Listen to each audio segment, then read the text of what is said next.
Hey everybody, I'm Seth V. Welcome back to the KnifeCenter YouTube channel, and it's our favorite time of the week because we've got new knives on the table. Let's check them out.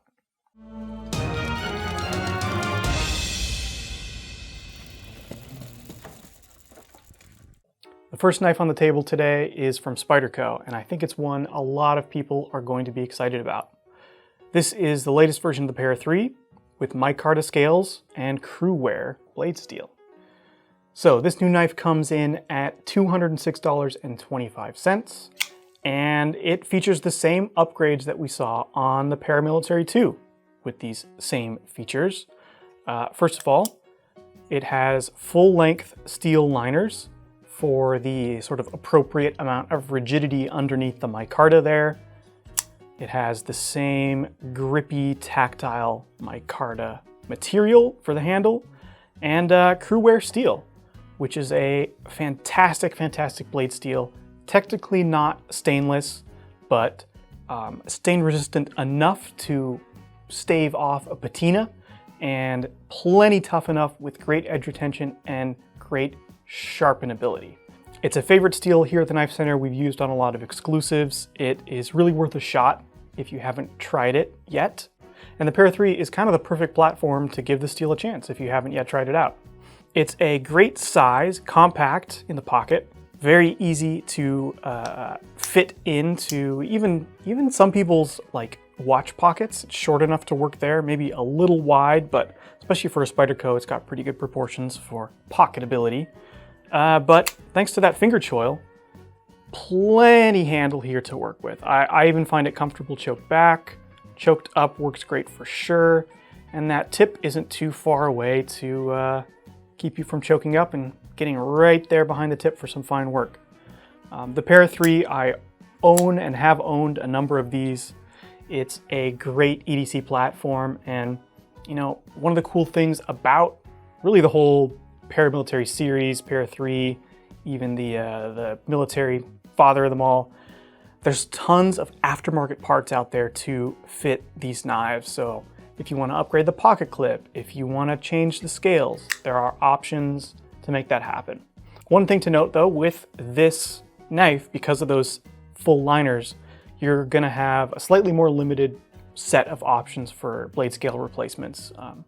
Anything that's made to fit the standard Para 3 probably is not going to work with this version, but any of the other accessories should work. And frankly, I think the micarta on here has enough character, is a great color. I would be perfectly happy with this as it is. Next up is the MicroJimbo. This knife comes in at $200.25, and it is appearing for the first time in all black.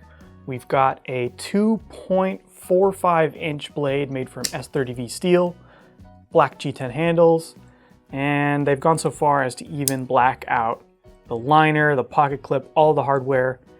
The only thing shiny on this knife is the edge. And it's really all about the edge with the YoJimbo series. This was designed by Michael Janich, specifically for tactical applications. He was arguably the first person to really prove the utility, the tactical functionality of the Wharncliffe blade shape. You know, it doesn't look like a tactical blade, the sort of, combat knife that we think of, but that Wharncliffe edge has really proven itself, because there's no curve to it. You have the same kind of angle of attack along the entire length of the edge, and the same kind of leverage isn't quite the right word, but the same cutting geometry, I guess, down the whole length. So it doesn't slip out of cuts, the tip is very aggressive. And the thing people realized about the YoJimbo, the original YoJimbo, was that the same things that made it a great tactical knife made it a fantastic all-around cutter. So a great utility knife, very deft, very maneuverable, very easy to control. And the new MicroJimbo platform, I think, brings that out even more. Spyderco is still selling this as a tactical knife, but it is every bit as much of a utility knife in my mind. The ergonomics are fairly neutral. It sort of slips into the hand, slims out into the back two fingers to just kind of nestle away in there. There's enough space to choke up behind the edge on this little ricasso area. You know, there's this nice dip in the spine where you can get a finger or even your thumb onto. It works in a lot of grips. It works great in a pinch grip. The compression lock is strong, safe, and easy to use. And it's really fidgetable too.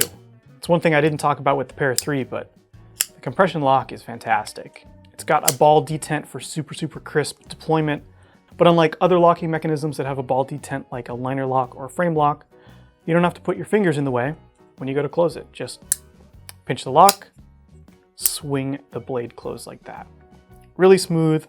These are made in the USA, and they've really refined their compression lock manufacturing over the years. They are dialed in, they feel great. The Yojimbo.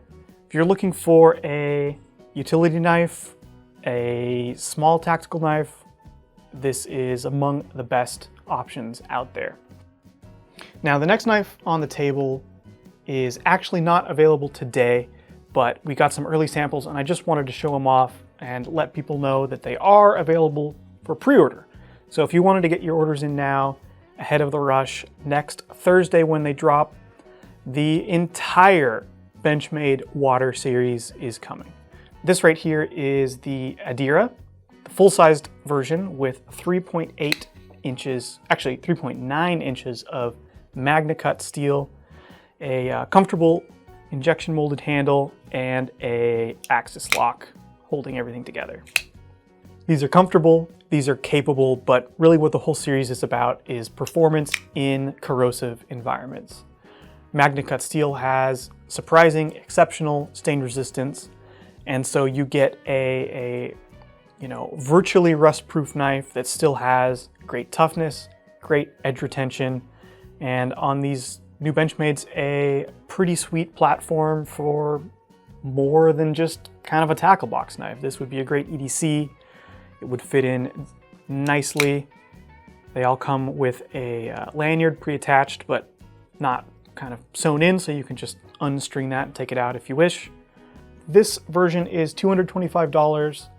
I think the smaller is a little less than that. There are some fixed blades as well. So the whole series is pretty compelling. I think Benchmade did a good job designing it for the application, but also as a EDC option if you just want a sweet American-made Magna Cut folder. Okay, back to some knives you can actually get your hands on today. We've got a few from Vosteed. The first one we're going to talk about is a new version of the Raccoon. So the Raccoon has been a very popular platform. It's come as a button lock, then it was engineered to have a crossbar lock, and now we've got a new button style lock. And this actually brings up something that I want to take a minute. Maybe we're gonna have to cut out a little rant from this because I have a personal bone to pick that we'll get to in a minute, but let's talk about the knife first. This version is $65. We've got 14C28N blade steel, green micarta handles.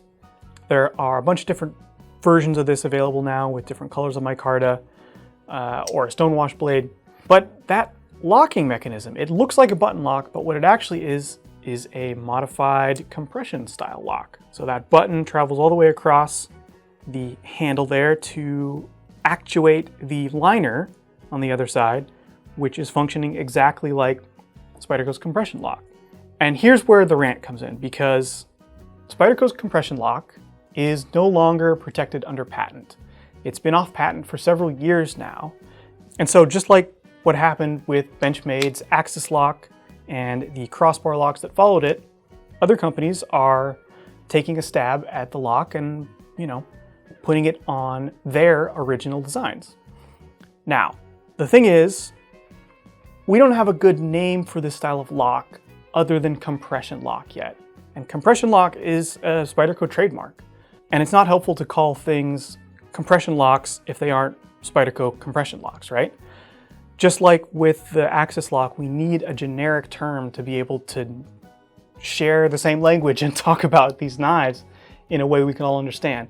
I think the market has kind of settled on crossbar lock as the generic term for an axis lock.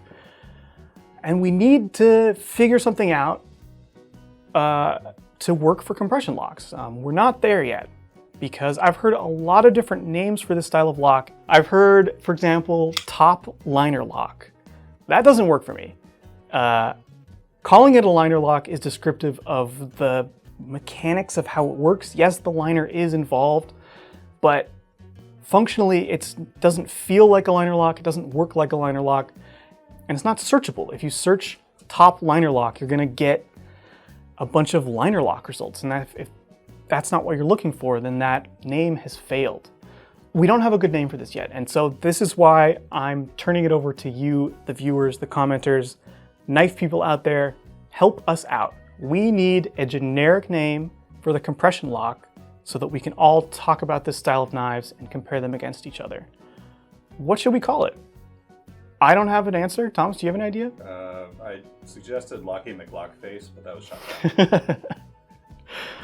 We'll put that on the list, but I have a feeling it won't make it to the final round.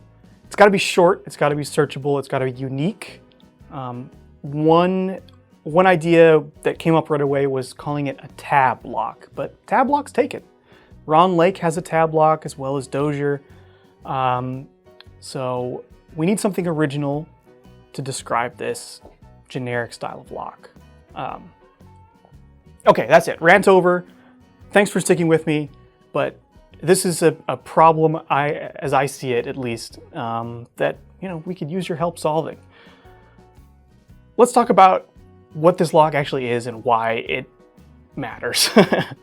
The reason why other companies are starting to use this compression style lock is that it's awesome. It's way stronger than a liner lock.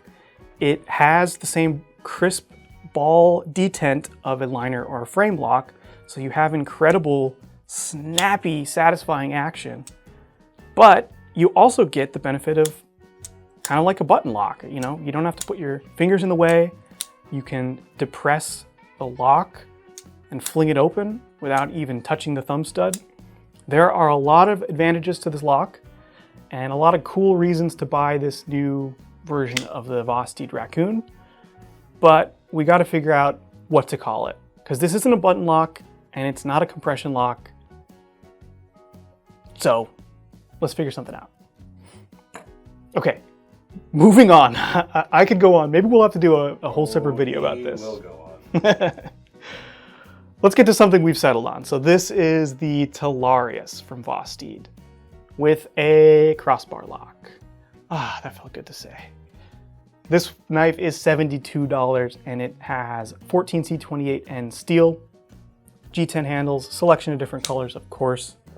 Yeah, a crossbar lock has a lot of the same advantages as a compression style lock. Arguably with another advantage on top of that, which is that it's totally ambidextrous. So righties or lefties can flip the clip and have the exact same experience with a crossbar lock. This knife is all new. I believe this design is totally fresh from Vosteed. We've got a thumb plate for deployment and just over 3 inches of blade. Really cool EDC package here. I dig the angular shapes going on. Cool kind of reverse tanto, double clipped blade. Nice stylish swedge going down the blade. Cool option if you're looking for something in this size with these features. Vosteed has you covered. Okay, last on the table from Vosteed are some little iterations on their Corgi platform. This is a new blade shape for the Corgi. They're calling it the SF. Sheep's foot, perhaps? Maybe. Let's go with that. The Corgi is pretty cool. When folded, it is, perfectly symmetrical. So you've got a traditional flipper and a front flipper that both work great, and it's actuated by a button lock. Now this is a true button lock. although it has a couple of little internal tweaks that help make it a little more compact so that you can pull off cool tricks like the double flipper tabs. Vosteed, if there's one reason to buy a Vosteed knife other than the fact that they make great, high value, well-designed knives, it's the fact that the brand is really taking chances on innovation. I call it like I see it. I want to shout out the fact that Vosteed is perhaps the most innovative new knife brand on the market today. They've come out with new locking mechanisms back to back to back. They're taking chances on, engineering, trying out new things with compression style locks. They've got brand new pivot powered button locks coming out soon. They are really putting in the work to, innovate in meaningful ways, and I'm really glad to see it. It's really cool to see companies taking chances like that. So, way to go Vosteed, I guess. There's just something really satisfying about the perfect symmetry of the Corgi. It folds up neatly inside itself. It tucks away into a pocket-friendly package that's gonna be very friendly with whatever else you put in your pocket. And that's probably even more true for the next knife, which is a smaller version of the Corgi. This version comes in at $59 as opposed to the $62 of the previous version. Sorry, I didn't say that before. It's also got 14C28 and steel, except here we've only got 2.4 inches of it. This version I may like even better. I think the symmetry is somehow like more cute, if we can call a knife cute on the small version. It's an adorable little Corgi puppy. Who wouldn't think that's cute? So just like on the full-size version, you've got the dual flipper situation, conventional flipper and front flipper. Works great. Button lock makes it easy to fidget with. Open and closed all day. Ambidextrous pocket clip. Got a nice hidden lanyard pin there, kind of tucked into the backspacer. And for $59, you can take your choice of a bunch of different handle variations and blade finishes, all available now. Okay, speaking of smaller versions of excellent, cool knives, this new mini Hera puts the micro in Microtech. Got that one from Thomas. You're welcome. So this features 3 inches of M390 MK steel. Got aluminum handles, a bayonet blade with a sharpened swedge up top. Yeah, this is one of those where from the pictures I was expecting one size, and in hand it feels genuinely quite small, which is great if what you're looking for is an EDC OTF. I like the pocket clip on these. You've got the ceramic ball interface for easy in and out of the pocket, and a round glass breaker at the rear here. So even though it's hard enough to break glass, it's not gonna poke you in your hand or in your pocket as you're going to reach for your knife.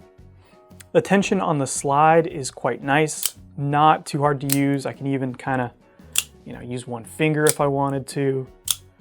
Very usable, very user-friendly OTF here, with kind of the whole updated Hera design language. I quite like the silhouette of this knife. I think it's quite stylish. You sort of got that flare at the end there. It's just a sweet looking knife, and we just stocked a bunch of cool colors. So this vivid blue, well, we're calling it turquoise. I can see that. It's more of a turquoise. This is in stock now with several different blade variants. We've got a tan aluminum handle version as well. I think we may even have a few black versions remaining, so if you like your OTFs a little more vanilla, we got you covered too. Okay, let's move up in size from a 3-inch blade to the 3.5-inch blade of the new Microtech Cypher II. This comes in at $400, and this is one of several versions we have stocked right now. This was sort of my pick of the bunch. I like the all gray apocalyptic look of this one. The handles have a really cool shimmer to them. They've been kind of given this brushed treatment before anodization, so there's a cool shine underneath the matte gray look. The blade also has a subtle two-tone finish, kind of a gray stonewash on the grinds, and then a clean satin on the flats. Really cool look. This one features M390 MK steel as well, which is Microtech's proprietary blend of M390. I haven't used it, so I can't speak to its performance firsthand, but I expect it to be as good or better as any M390 out there. I'm really glad they decided to bring the Cypher back. The original has not been seen for years, so I was super stoked to see the second version, and you know, they really updated it in a lot of cool ways. First of all, you may have already noticed that there's really no visible hardware at all on this knife, other than the big old screw here holding the pocket clip in. Everything else has been kind of hidden underneath these scales. So you get this super clean, kind of cyberpunk look to the handle there. This was designed by Derek Monroe, whose design language is very kind of cybery, futuristic inspired. Definitely got a cool look to his work. Check out his customs if you really want to see some special stuff. But yeah, this Cypher II, despite the futuristic look, it's among Microtech's best EDC options for an OTF. If you don't need something specifically that's got to be small, like that mini Hera down there, this has some of the best blade geometry for actual cutting that you can get from a Microtech. You know, the blade shape's really nice. We've got this modern Warncliffe modified shape going on, but the grind panel's high enough that you have good slicing performance, the blade stock isn't over thick, and the actual edge is very thin. So among all of Microtech's OTF offerings, I think this is probably going to cut among the best. And now for something completely different. This is the latest seasonal release from Tactile Turn. This is their Sprout series, and it features a bright green Cerakote finish over titanium construction with either their bolt action or side click mechanism. So I chose the mini, but this is available in, I want to say 3 or 4 sizes, all of which will be $149. And this is a pretty cool extra. Very in keeping with the theme, they come with some seeds. So right in time to get your garden started this spring, well, summer, you can get it kicked off with this cool tactile pen to go with it. I'm a big fan of tactile pens. I think they feel great. I love the texture to them. It's kind of their signature feature. It's a very subtle, sort of ribbed texture going on. It grips the hand. It feels dry and not too slippery, which is one problem I tend to have with all metal pens. And then their mechanisms are in-house machined, really, really thoughtfully designed. The slide click works great. Reminds me of those like promotional pens I used to get from all the different like sales reps that come through my old job. I'd always drop off pens with funky mechanisms like this, and you know, I didn't appreciate the advertising on the pens, but I did like playing with the clicky mechanisms. So this kind of brings me back to that. And here on this Tactile Turn, it's just a cool theme. Check out the laser engraving on this terracotta colored pocket clip. Got a, I don't know, some fronds, some sort of leafy type texture there. Yeah, I think these would make great gifts too. So check them out, they should be in stock now. All right, we turn to the fixed blades now, and we've got a bunch to talk about. First one on the table is this new RMJ Ratatosk. I think that's how you say this. This is a fun one. Look at the style on this thing. This was designed by Reed Carmack, which is, I guess, an in-house designer at RMJ. And I think it's fair to say he was having fun with this one. The handle, despite its really flared look, settles into the hand quite nicely. We've got enough dimension in this direction to fill the hand quite well. And these finger scallops are pretty well sized to fall into a natural grip there. We've got a nice big space for the pinky, generous space for the middle two, and a first finger groove works nicely. I think it's even more natural if you pull back a little bit instead of that full fisted grip. This feels great, that saber grip. It feels like it was meant to be held that way, in fact. Blade steel on this is Nitro V. Got a graphite Cerakote finish with RMJ's kind of signature, I guess I'll call it fluted blade grind here. Feels cool. Could probably even hear it. Maybe not as I touch it, but if you pull through some stiff cardboard, I bet it would zip in a very satisfying way. What is this knife for? Well, I think it is a fun, flare-filled everyday carry. I think it would definitely work as a tactical knife with you know, some sort of aggressive grip features to keep you locked in. But for the price of $350, it's kind of up to you. I don't think it would be great as a camping tool, but I think it would be a lot of fun to take camping, if that makes any sense. And it comes with a Kydex sheath. Yeah, this looks set up for scout carry right out of the box, but should be compatible with tech locks as well. Next up is a new version of the compact clearance fixed blades from Halfbreed blades. And I've pulled both the live blade and the trainer here, which come in a set together for $270, or you can get just the live blade version for $195. So here's what's new about these knives. They have a redesigned handle. The kind of finger retention ring at the back is the same, but the space between it and the start of the blade area has been lengthened slightly, and I think it really makes all the difference. This knife is much more comfortable to use, for me at least, in a kind of standard grip. I think it works great in a bit of a kind of dagger, push dagger grip like this. Even in reverse, that little extra space just feels more natural in the hand. It fits nicely. I think it was a subtle improvement, just a little tweak, but it has definitely improved the product. These feature K110 blade steel and come with a really nicely engineered molded sheath. We got a injection molded construction that is actually ambidextrous, which is quite nice, so you can put it in both ways. Works either way. Got a very kind of low profile MOLLE attachment. Overall, a pretty sweet package if you're looking for a, you know, a dedicated self-defense tool like this, especially since if you truly are carrying something for self-defense, a trainer is just about a necessity in my mind. You know, being prepared is just as important as having what you need to be prepared. So I like that they've included the option to get a trainer as well, and of course comes in that safety red.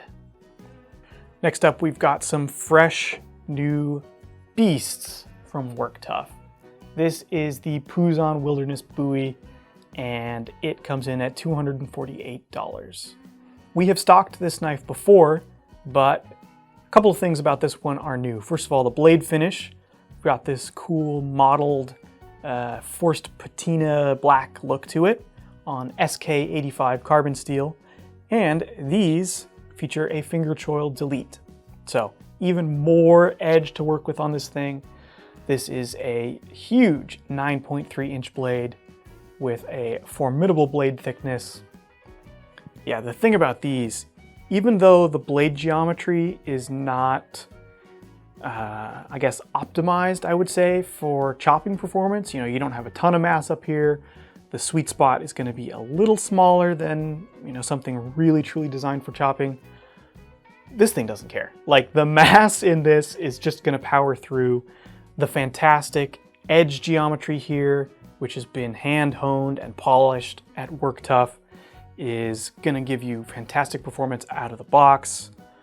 Yeah, nobody is really making tools quite like Work Tuff, and I really love them for it. They're just so much fun. They pack so much capability into these big knives. You know, whether you're looking for an axe replacement for a long trek into the wilderness, or just something huge and fantastic looking to, you know, have fun with in your own backyard, they are great options for both use cases. The handles on this are super nice as well. Work Tuff does not pull any punches when it comes to the finishing department. Their handles are beautifully symmetrical. They are just perfectly flush with the tang. Really, really nicely formed. Look at the dramatic sculpting to that. You know, you've got a really nice swell to catch your hand in a full-fisted grip. You've got a dramatic flare back here to give you something to lean back into when you're chopping. The designer of this, Dave Puzon, is known for the comfortable and stylish look to his blades. And if you want the Puzon Bowie without a finger choil, these are in stock now, but not for long. So the next knife on the table is the Work Tuff Hoplite. This is dropping today for $49.95, I believe, just under 50 bucks. And it's really more of an arrowhead, but I think the way that this is outfitted from Work Tuff could also make a decent little neck knife. So this thing has 2.6 inches of SK85 blade steel. Technically you can double that because both edges are sharpened. So you can turn this into a spear fishing tool, into an atlatl throwing, you know, device, into really anything that you could do with a tough, larger than average arrowhead. And that makes it a pretty cool buy for 50 bucks in my opinion. It also comes with some cordage to carry around your neck, and with this Kydex sheath, locks it in there very solidly, so you could definitely use it as a neck knife if you wished. Next up, we've got a return to tradition with this new knife from Kellam Knives. This is the Jouni 80. So Jouni is actually a person's name, so forgive me if I'm mispronouncing it, but what we have here is a extra long puko design. You might be tempted to call this a luku with its blade length, which is almost 5 inches, but I don't think it quite qualifies. I don't think there's enough mass here to really make me want to recommend this as a chopping tool. You could do a little light chopping for it, but this to me feels more like an extra long carving knife, or even stretching into hunting, food prep territory. Despite the blade stock thickness, you have a really, really keen Scandi grind, so it's going to slice decently well enough to do those tasks. But what really makes Kellam Knives special in my opinion is their handles. This one is carved from a beautiful piece of curly birch, and it just feels amazing in the hand. No matter how you're holding this, it feels like it was meant to be held that way. You know, in a pinch grip it works. It's fantastic in a full-fisted grip. In a reverse grip, it's amazing. You know, for those chest lever grips, it's gonna be fantastic. This is a beautiful bushcraft tool with a very, you know, genuine Scandinavian heritage. These are made in Finland. I think Finland might argue slightly about whether or not they're technically Scandinavian, but we'll leave that for the Finns to decide. We're not a geography channel. No. And in keeping with the traditional feel of this knife, we have a traditional sheath to go with it in typical kind of pouch style. Got the formed leather here with the twisted loop for your belt. This may look a little crude as in terms of an attachment point to a belt, but it works really well. I like the flexibility it gives you when you're actually out and about with it. You know, it kind of flexes out of the way. It doesn't flop around too much. There's not too much slack. Yeah, if you've never carried a knife like this, you might be surprised by how great it feels, even though there's nothing new about this design at all. Yeah, who would have thought? We designed a great woods knife all those years ago, and it still works great. So even though we have 2 items left on the table, we actually only have one more thing to talk about, because these come as a pair. This is the Smith & Sons K5 and K6 barbecue set. Now this pair of knives is pretty cool. Let's talk about the cleaver first. First of all, it is dramatically wide. It might be about the widest cleaver I've ever held, quite honestly. Clearly this was designed for food prep in the field. You know, it has a tough full tang construction here. So even though this lacks the true chunky geometry of a bone smashing cleaver, it's plenty tough enough with its AEBL steel and substantial mass to get some serious cutting done. This would be, I don't think I can think of a better knife for doing things like crushing garlic, for gathering ingredients and moving them into a pot over an open flame. All that sort of stuff are going to be dead simple with a knife like this. Really fun to use outside in a camp kitchen, and a sweet kind of heavy duty companion to this next knife, which combines kind of the rocking geometry of a French chef's knife with almost kind of like a butcher knife feel. The way that this belly is so dramatic, comes up to a precise tip. So if that's your dicing and chopping tool, this is your slicing and portioning tool. You know, as a kitchen butcher knife, this would work great. Yeah, look at that rocking geometry. You've just got tons of movement there. Be perfect for herbs, anything like that. Making up a cool sauce for your next barbecue.